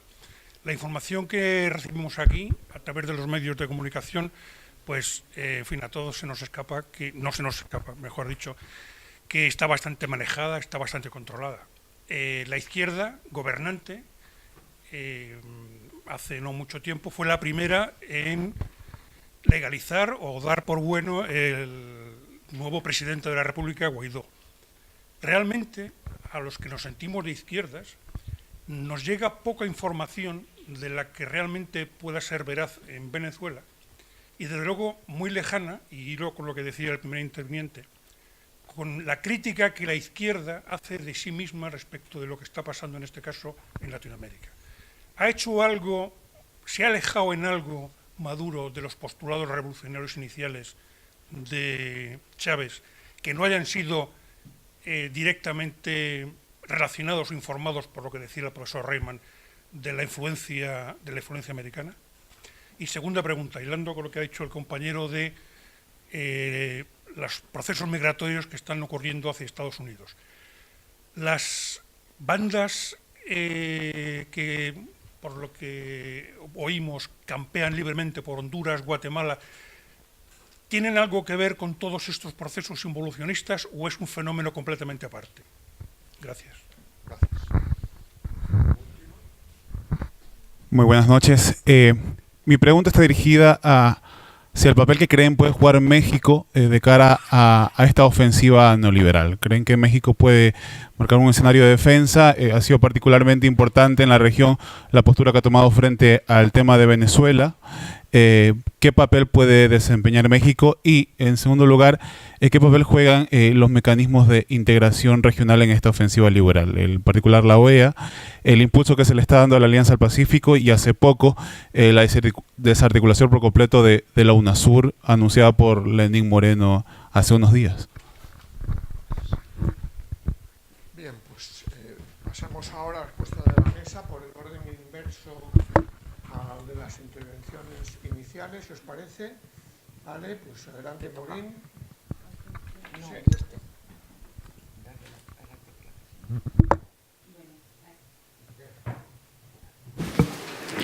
He tomado, o sea, me he sentido interpelada directamente por el tema de la caravana migrante hondureña y el tema de las maras. 5 minutos nos han dicho, digo, sí. Entonces mate 7. Sí, claro, no podía, tan poco tiempo no se puede abarcar todo, pero efectivamente, a ver, nosotros como región estamos muy acostumbrados, incluso en el imaginario colectivo, y hablando de todo lo que psicológica y simbólicamente representa el sueño americano, ¿no?, para nuestros países. Pues bueno, quiero decir, yo he crecido escuchando que la gente se va, o sea, y con la idea que la gente puede irse, ¿no?, a Estados Unidos. La cuestión de la caravana, o sea, tiene es una moneda con dos caras, por decir. La primera, en esta cuestión de una migración continua, donde cada día se pueden ir y se van, vamos, estas son cifras que lo podemos googlear y saldrá, 200 personas diarias de El Salvador, Honduras y Guatemala, diariamente se están yendo 200 personas. Un día se organizan y se van 3.000, claro, no es lo mismo. Y se organizan por cuestiones de autocuidado, por cuestiones de protesta, por cuestiones de hacerse visibles, ¿no? Y creo que esa es una gran lección, hablando en términos de lo que yo digo, resistencia, ¿no? Esta gente también está resistiendo y está poniendo está señalando cuáles son los motivos por los cuales se van, que no se van, les expulsan. Efectivamente, les expulsan de países totalmente desestructurados, donde la mayoría provienen de Honduras, en el caso de la caravana más reciente. Luego ha salido 2 más, por cierto, que ya no han tenido la misma presencia mediática, pero que están ya también en la frontera de Tijuana. Han pasado 10 años del golpe de Estado contra Zelaya y 10 años de todo lo que he apuntado muy rápidamente, ¿no? De militarización, de una policía militar que reprime, de de líderes y lideresas sociales perseguidas, y sí, es un efecto directo toda la expulsión, porque claro, no ha habido una mejora para la gente de a pie, que decimos nosotros. O sea, es una situación ya crítica donde la gente no tiene nada que perder más que visibilizar esta situación y poner como parte de su dignidad, también de buscar una forma mejor de vida, ¿no? El tema de las maras, es bastante más complejo y no me da ni siquiera un foro entero para abordarlo, pero también viene a caer en esa relación de migraciones con Estados Unidos, pues es un fenómeno que surge así, con una bolsa de jóvenes expulsados de Estados Unidos que en su momento habían emigrado por las guerras en Centroamérica, las guerras civiles en los 80, pues en los 90 los han devuelto a países desestructurados, saliendo de guerras, y donde aquello inició pues una cuestión muy... pues también de defensa, ¿no? Autodefensa y tal. Y bueno, han pasado por muchas fases y ahora son crimen organizado. Lo que pasa es que, al igual que en otros países, al ser jóvenes ya estaban estigmatizados por venir de fuera, por no tener trabajo, por no tener educación, por no tener una serie de cosas, y estos sistemas lo único que han hecho es profesionalizar y ampliar, ¿no? esta situación. Yo soy de la opinión que las maras son un espejo de las sociedades, ¿no? centroamericanas, del Triángulo Norte, que le llaman, ¿no? para interpelar a El Salvador, Honduras y Guatemala. Son reflejo de esas sociedades, el reflejo más oscuro de una sociedad que sencillamente les ha expulsado y les sigue reproduciendo. Entonces, ¿tienen que ver con procesos aparte o no? Pues yo no lo veo así. Es parte de la misma también, de estos mismos estados fallidos, ¿no? que refería en algún momento el compañero, ¿no? y de la misma inoperancia tanto de gobiernos de izquierda y derecha por hacer algo que desde raíz ataje el problema, ¿no? y luego ya sí conversamos un poco más, porque el tema de las pandillas es bastante más amplio que esto, pero esas dos cosas. Bien. Gracias. A continuación. Vale. Voy a ir de lo más simple a lo más simple. Uno. Hay que reírse un poquitito, porque si no aquí salimos todos deprimidos. Bien. Información en el ámbito de Venezuela. En una situación de guerra nosotros solamente recibimos la información de un campo, el campo en el cual estamos. Y por tanto el campo en el cual estamos construye una información, bien se ha señalado, evidente, es en el siglo XVI, era lo que se llamaba la aritmética política, es decir, el hecho de las ciencias del Estado empiezan con el censo de población, que se articulan, pero eso efectivamente es así. Y claro, estamos en último estado de guerra. La guerra con la Primera Guerra Mundial dejó de ser un escenario restringido, porque ahí aparece la muerte, ¿no? de todos en las ciudades, en las calles, etcétera, con lo cual el concepto mismo de la vida y de la muerte en una guerra que es total enfrenta a campesinos, a trabajadores, cuerpos putrefactos en las carreteras, y eso cambia el escenario de la propia visión de la guerra. Es cosa de ver simplemente los cuadros negros de Goya de la guerra, es decir, el elemento de lo que significa el horror, el terror de la guerra puesta ya en el ámbito de la población en general. Bien, quería señalar eso como punto de referencia, y por tanto en esta guerra la información forma parte del hecho de la guerra, y en ese sentido nosotros no tenemos eso acceso, no es que no lo tengamos, por lo tanto, hay ¿dónde poder conseguir información real? Bueno, real es un decir, pero si ustedes quieren en el otro ámbito, la Misión Verdad. Ustedes métanse, Misión Verdad, Venezuela, y ahí tienen los mejores análisis, aún siendo de Venezuela, aún correspondiendo a Venezuela, son los mejores análisis que describen, articulan y analizan lo que está pasando en Venezuela, y por eso se llama Misión Verdad. Y ahí tienen ustedes, por ejemplo, dónde nació Guaidó en términos políticos, es decir, qué estudios hizo, dónde los hizo, quién lo financió, cómo lo financió, dónde lo financiaron, por ejemplo, ahora, quién es cada quien en Estados Unidos respecto a la crisis centroamericana. Perdón, a la crisis venezolana. Por lo tanto, ustedes tienen en la Misión Verdad todo lo que ustedes quieran conseguir, ya que hay redes, eso. Con respecto a lo que Misión Verdad se llama, les voy a poner documento del Comando Sur de los Estados Unidos. Esto lo voy a ligar con Libia, muy rapidito. Fíjense, fíjense, esto es Comando Sur de los Estados Unidos, ¿no?, firmado por el almirante Curtis, comandante, ¿no?, de las fuerzas del Comando Sur de los Estados Unidos, 25 de febrero de 2016. Poner en evidencia el carácter autoritario y violador de los derechos humanos del gobierno de Maduro.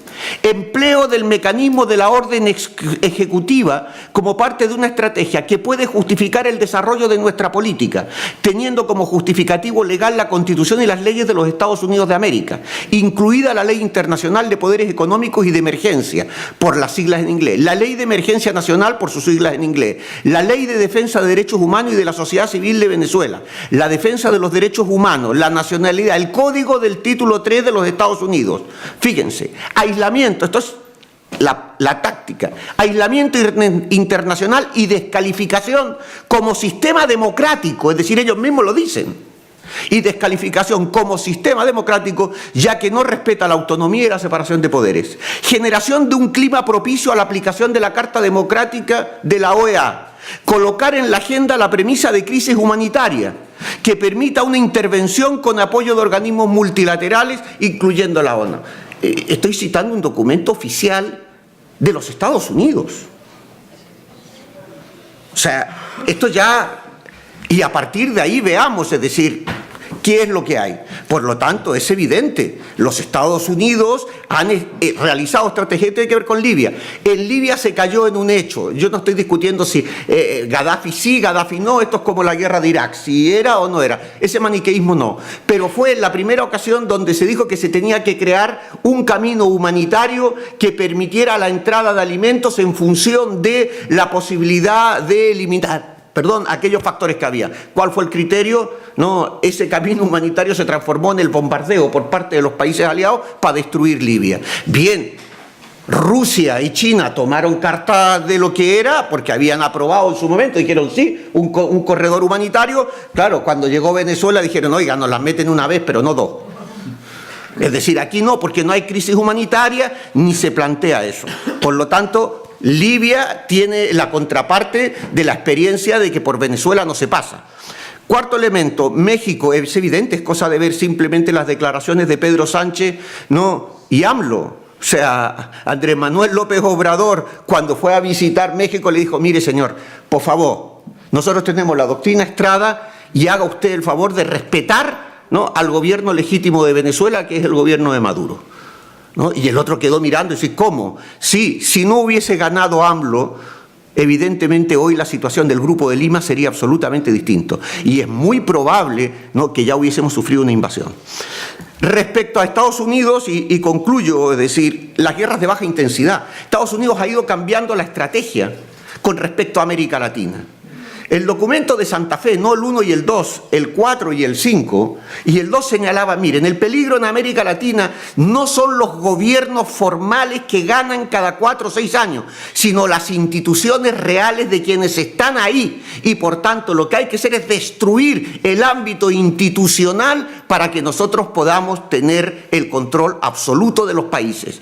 Países que evidentemente les interesa la seguridad estratégica de Occidente, porque ellos están pensando en su guerra, y su guerra está en Oriente, pero si tienen el flanco de la retaguardia, la tienen, no es suyo, pues tienen el enemigo adentro. Y lo que hay que hacer es uno. Fíjense ustedes todos los países productores de petróleo que han controlado, hay un control funcional de guerra. Desde Arabia Saudí, Irak, Irán, Libia, etcétera. Bueno, Irán, perdón. Irak, todos esos países. Y en América Latina tienen, y les falta ¿qué cosa?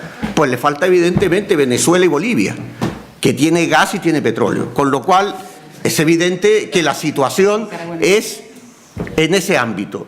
Desde el punto de vista, hay que entenderlo porque efectivamente es muy difícil entender la dinámica que se crea entre blanco y negro. Porque uno dice, entonces usted está en crisis alimentaria en Venezuela. Tú dices, oiga, mire, ayer sale una noticia en España. Las farmacéuticas no quieren producir nolotil, no quieren producir ibuprofeno, no quieren producir una serie de productos. Y aquí nadie habla de que eso es una decisión específicamente política articulada por las multinacionales. Imagínense un país que depende tecnológicamente en términos de la farmacopea de Estados Unidos. ¿Cómo no van a faltar en ese sentido no productos específicos en el ámbito de las medicinas si quien controla eso son los Estados Unidos? Cuando eso se quita, lo que queda es un cascarón vacío. Entonces lo que queda es el concepto hambre, dictadura, tiranía, etcétera. Y como no tenemos tiempo, ese es el problema, tanto de uno de otro, para explicar lo que es Venezuela o para explicar, como decía ella, lo que es Honduras en términos de los narcoestados, en términos, porque aquí no hemos hablado de la narcopolítica, en términos del control de cómo se ha desarrollado esa dinámica. Es cosa de ver México, por ejemplo, ¿no? O es cosa de ver Costa Rica, porque en Costa Rica también la narcopolítica funciona. Y también en Colombia, no hemos hablado del Plan Colombia. O sea, no hemos hablado de toda la lógica militar. América Latina, a Estados Unidos le interesa geopolítica y militarmente. No tiene ningún interés ni por la democracia, ni por el orden político, ni por sus ciudadanos, ni por establecer, tengámoslo claro. Y desde este momento le interesan esa dinámica, y para eso no tiene ningún problema en destruir todo y matar de hambre. Estados Unidos nunca ha desaparecido de América Latina. Lo que pasa es que son formas distintas. Yo creo que con eso más o menos instituciones, las instituciones que se crearon en el mejor momento con Chávez, Fidel Castro o Cuba, fundamentalmente Venezuela y algunos otros países han sido desarticuladas. La CELAC casi no existe. El Banco del Sur se ha desarticulado. UNASUR ha quedado en la nada. Es decir, todos los elementos que constituían una acción contra Estados Unidos han sido destruidas.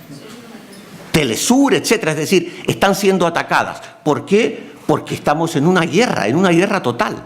Y en esa guerra total termino con el ejemplo que algunos ya conocen. Recuerden ustedes que Goebbels, cuando fue ministro de Información en el Tercer Reich, lo que dijo es la mejor manera de controlar es, entre otras cosas, había una cosa que recién había aparecido, que era la radio.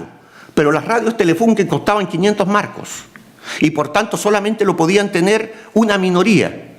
Él dijo, hay que crear la radio del pueblo. Y la radio del pueblo costaba 30 marcos con una esvástica y se regaló a la población, con créditos a la población alemana. En menos de 2 años los nazis tenían, o la información del gobierno nazi, tenían el 75% de radios en la población alemana, en las casas. Lo cual significaba, ¿qué cosa? Información, estrategia, dominio, circulación, etcétera, etcétera, etcétera.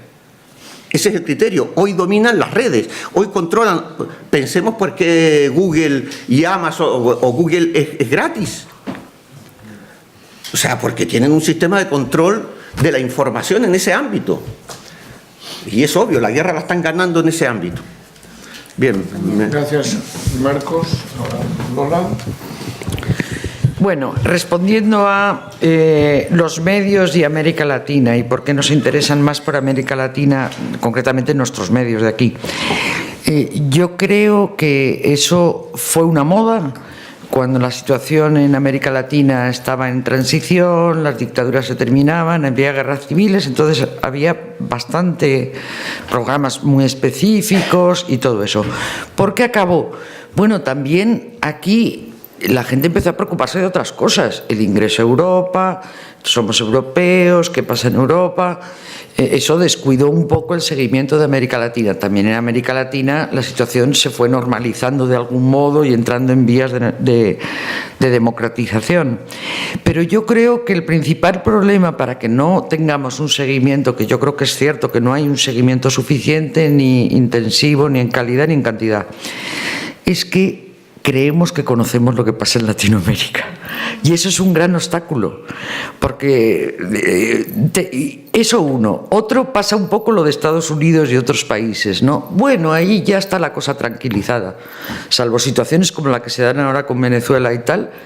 O sea, pues cuando estábamos en medio del follón del Medio Oriente, la invasión de Irak, el yihadismo después, te lo decían colegas. Dicen, no, pero es que en América Latina no pasa nada. Dice, pero ¿cómo que no pasa nada? Claro, proporcionalmente a otras cosas, pues puede parecer. Pero yo creo que sobre todo es esa actitud muy altanera que tenemos en parte los españoles de que creer que lo conocemos, pues porque has ido ahí de vacaciones o conoces a latinoamericanos de aquí, ¿no?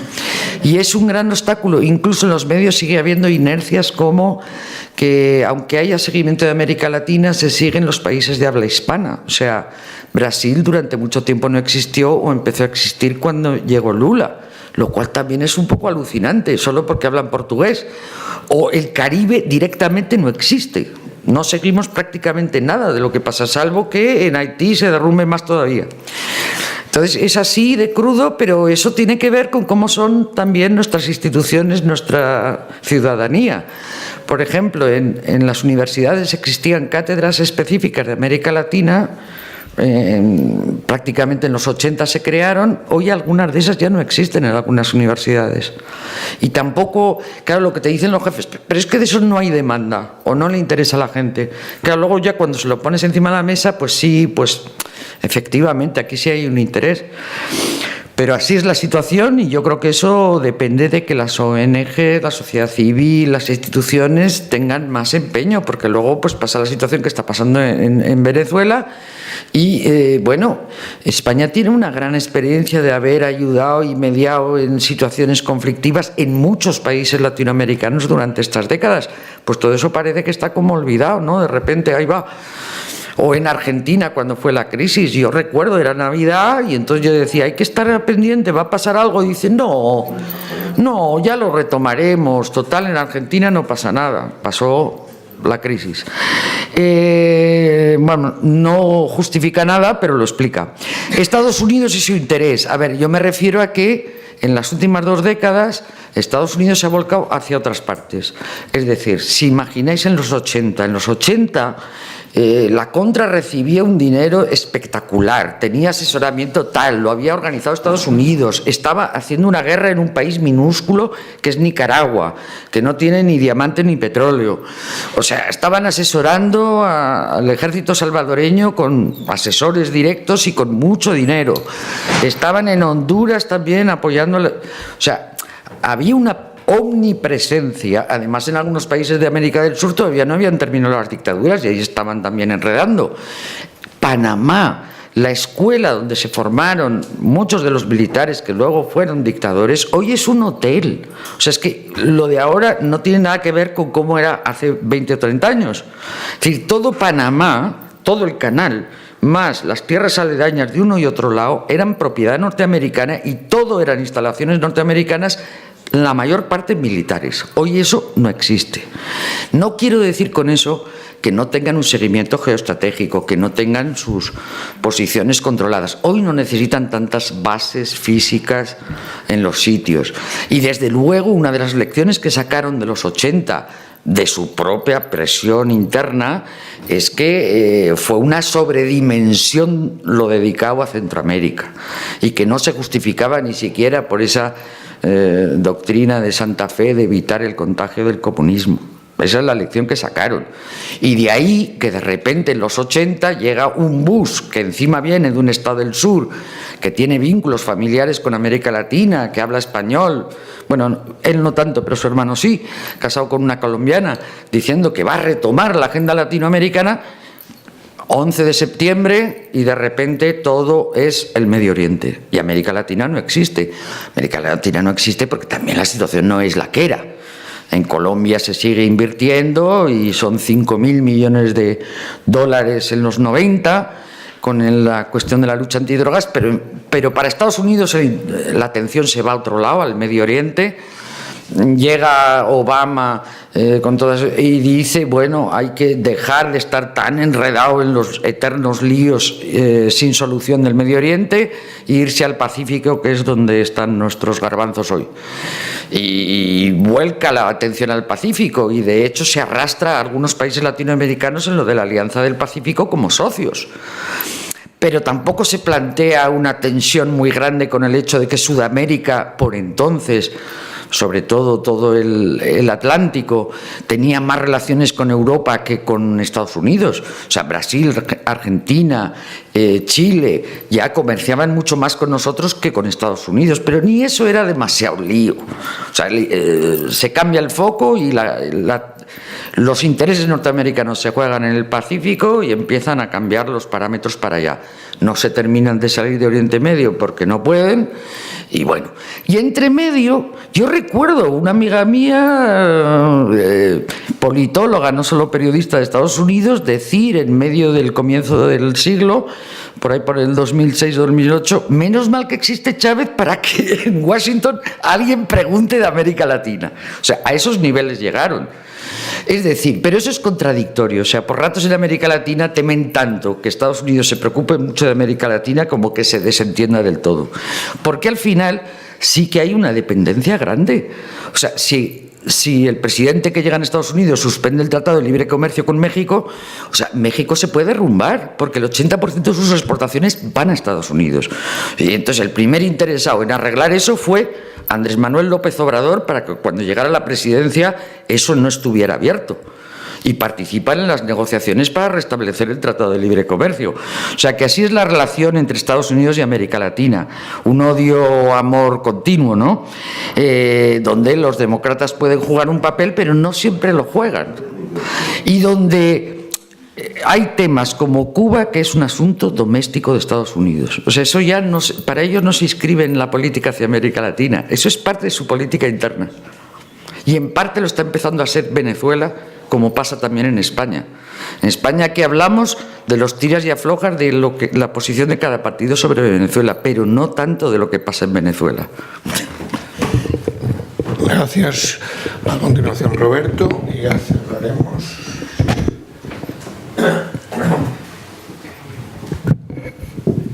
Bueno, a ver si en los pocos minutos que quedan puedo abordar un par de cosas. Una es, bueno, yo no creo que a Estados Unidos le dé lo mismo América Latina, para nada. Estados Unidos importa una parte importante de su petróleo de Venezuela. Ahora ha paralizado y congelado todos los activos de la filial que tiene la gran petrolera oficial venezolana en Estados Unidos, que entre otras cosas tiene 1.600 estaciones de servicio en territorio estadounidense. A Estados Unidos le preocupa mucho de que la petrolera rusa iba a participar en el capital de la PDVSA, de la gran petrolera venezolana. Le preocupa también mucho que China se haya convertido en la potencia más importante en el flujo con América Latina, en inversiones, en compra de bonos de la deuda externa de un montón de países de América Latina. Ha dado más préstamos China a países de América Latina que el propio BID, que el propio Banco Interamericano de Desarrollo. Todas esas cosas son elementos nuevos que no existían en épocas anteriores y que a Estados Unidos ve de que en su patio trasero empiezan a intervenir potencias emergentes que quieren disputarle un papel a nivel económico y a nivel político. Entonces creo que eso es un elemento importante que da mucho juego para hablar. Pero quería tocar al menos dos pinceladas sobre algunas cosas que se hablaron. El tema de medios de comunicación. Yo no creo, Dolores, que para los medios de comunicación ha sido una moda tratar los temas de América Latina en la época de los gobiernos progresistas y que ahora toca otra cosa. España, los medios de comunicación españoles han jugado un papel de punta de lanza de la derecha más reaccionaria para atacar a los países más radicales de esos gobiernos progresistas. Para atacar a Venezuela lo ha hecho con editoriales constantes, ayudando al PP para convertirlo en un problema doméstico, en un problema de política nacional, con un regodeo hasta aquel famoso fraude de cuando sacaron una foto en portada diciendo de que estaba agonizando Chávez, que se equivocaron, comieron una intoxicación que les mandó gente de la oposición y lo publicaron como válida, y tuvieron que después sacar páginas y páginas para tratar de explicar que se habían violado códigos éticos y que no habían controlado bien lo que había salido. Pero el grupo Prisa y el grupo Planeta tienen fuertes intereses en casi todos los países de América Latina. Son dos grupos mediáticos muy importantes.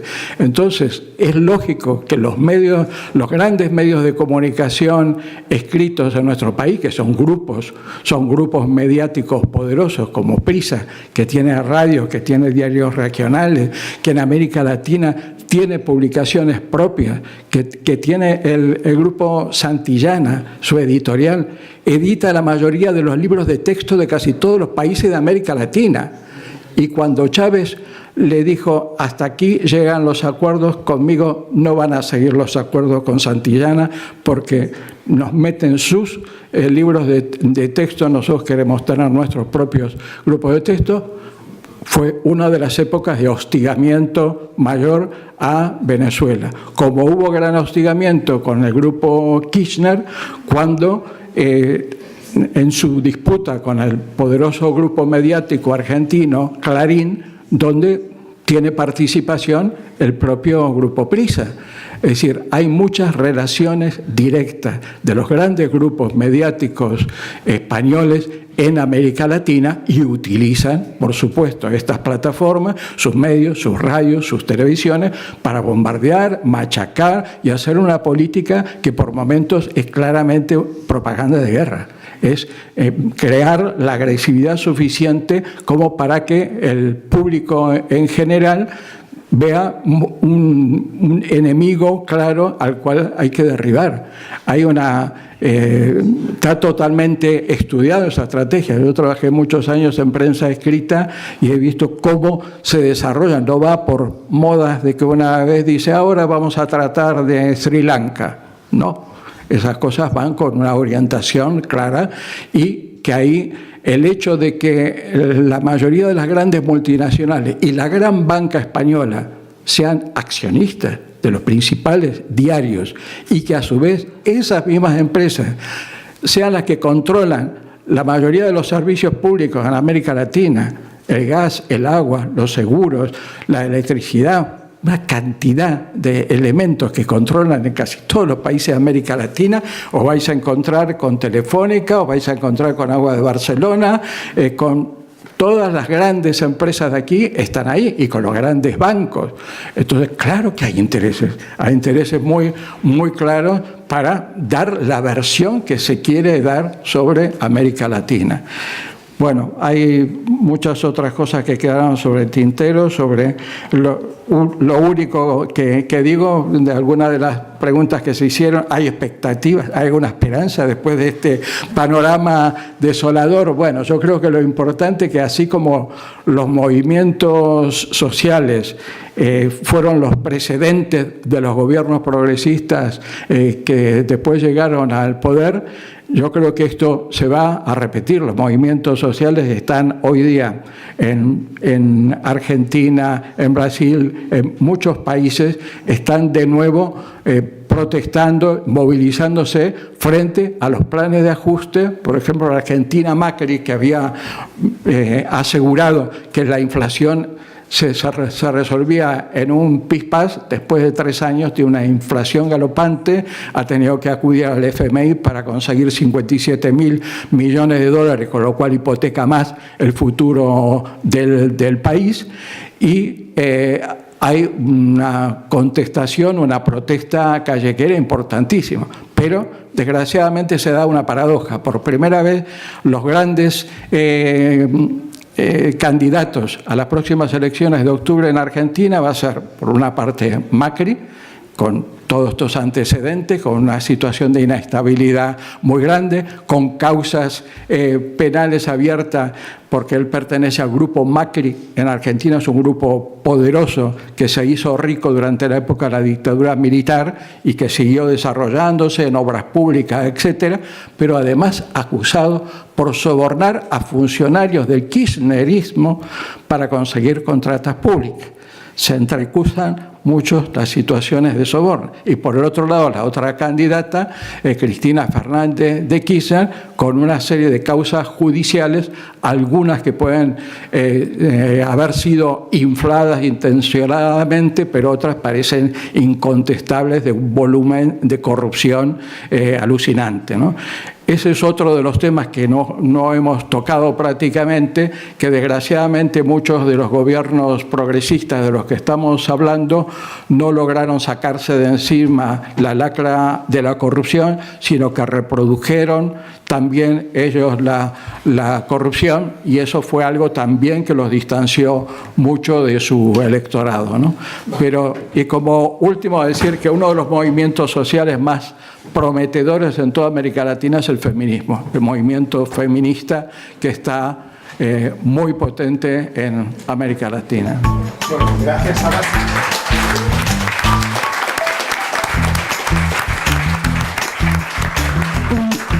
Un comercial. El viernes estaremos en esta casa hablando de México, megaproyectos y resistencia a las 7 de la tarde, ¿de acuerdo? Perdón.